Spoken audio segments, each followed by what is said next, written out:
Brusco sa may bandang harap. Iikot lang. Si Kelra dito, sakit na. Siya na yung nauuna. Kahit yung Summon Force niya, ginagamit niya dito para talagang mapabilis! Mapabilis din! Ang kanilang pagtakas, mas napabilis din. Dahil ginamit yung Glorious Pathway, mawawala na dito yung mga extra shield. Ang sakit na ni Jom na magamit na ng Netherrealm. Makakaligtas ba si Kirk? Hindi na kasi napatay na siya sa kamay dito ni Big J. Ang next na magiging target, yung umiikot na sasakyan. At hahabulin na nga yata nila. Hindi na tama yung mga arrows dito para matitikitan ni Andorio. Sabay diretso naman with a shadow kill. Firaga Armor inaantay, magsuspon ulit pero naabang na nga at hindi na patatakasin pa! Lahat ng pwedeng banggaing binangga na nga lang na dito na Smart Omega.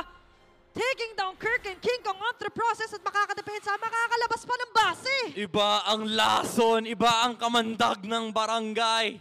Onyx Philippines with the superiority on the macro. Nabablock nila Pero, yung place na yun. Kailangan may umuwi kailangan may umuwi. Umuwi naman na Nako, dito si ay nako, Luis. nako! Anong unahin na dito? Nako, sino biglang dadating? Kailangan may dumepensa na Minion Wave. Kaya ba dito? Pero pumasok din yung mga players ng barangay. Dito na sa mga base ng Omega. Ginamit yung Netherrealm. Biglang mawawala dito mga players nila.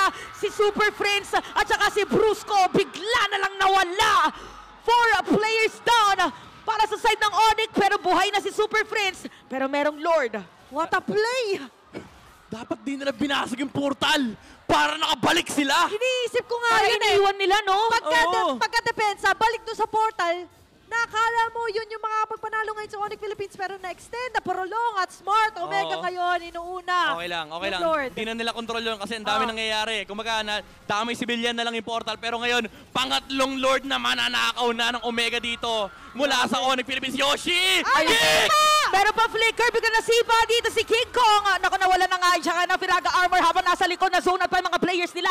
May ginamit ang Winter Crown, pero hindi sapat. Kasi mega kill na si Jom. Kailangan meron uwi na naman para dumipesa dito sa side ng Omega. Inaantay nila yung Lord. Dadaan niya sa may middle lane. Ito na ba yung pagpigil ng Omega doon sa pangarap na top seed sa side ng Onyx? Grabe yung push and kick dito para Brusco, sa Smart Brusco, Omega. Yung final lap ginagawa talaga nila Brusco! pang finishing lap.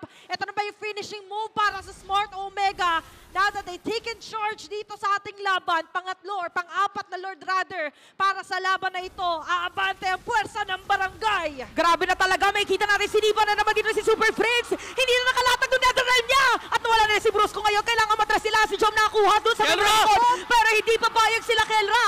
Andito si Antonio ngayon. Triple kill na para sa kanya. We have 2 players sa side ng Omega. That's Super Yoshi and Luis. At meron pang Lord na bitbit. 8 seconds bago mabuhay dito si King Kong. Pero bibitawan na ng Omega. Bibitawan na nila. Hahayaan na nila na madepensahan dito na Super Fam.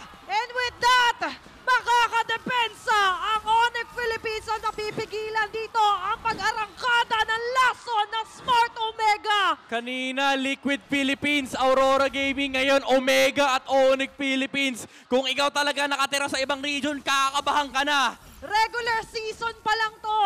Anong final lap? Anong final lap? Hindi pa to yung final hurat. Hindi pa dyan magtatapos ang laban natin. Grabe. Ngayon, Grabe.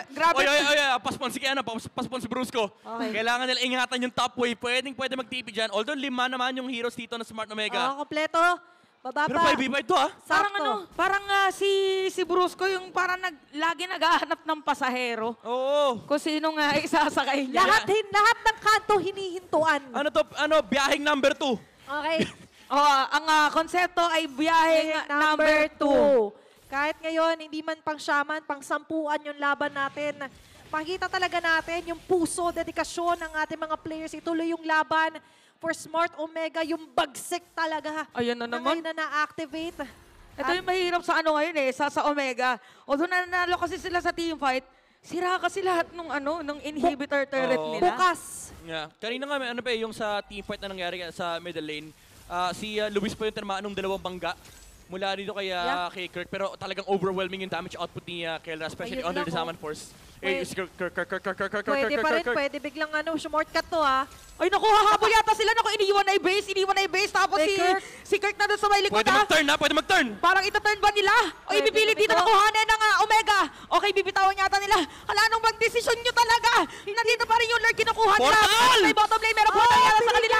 Si Luis dito hinahabol na. Habang yung minion wait na doon pa rin. Okay, si Kirk na doon sa may likod. Bigla sinalubo. Yung Lord nakuha na. Hala, sige yung kabayo. Sige, pinapastol na nila. Habang nandito pa rin si Super Friends. Atras ngayon. Wave! Ano ba talaga yung minion wave o yung team fight? Okay, ngayon, yung pwersa ng Onyx Philippines ay aabante. May Lord pa ngayon na mamarcha sa may bandang gitna. 5 versus sa 4 ng barangay ngayon. Depensa at opensa na naman Look at makikita Kirk. natin. Yung final lap, ito na ba yung magiging final clash natin dito Look at sa Kirk. game number 3? Masakit na tong Lord na to. Sabay na sabay lahat ng mga minion wave. Pinakatanong natin, tatapusin na ba ito ng Onyx? Papapagali dito ni Luis at na yung portal. Sinalubong na dito ni Ukir. Yung minion wave dito sa may top lane. Meron pa Nether Realm. Super Yoshi mawawala na habang yung That's base dito ng barangay. Onyx Philippines, buhay ang pangarap sa top seed.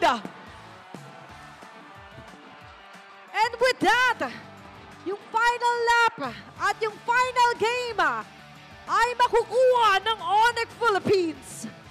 Buhay pa ang kampanya, ang biyahe papunta sa number 2. Kinabahan ng konti, pero at least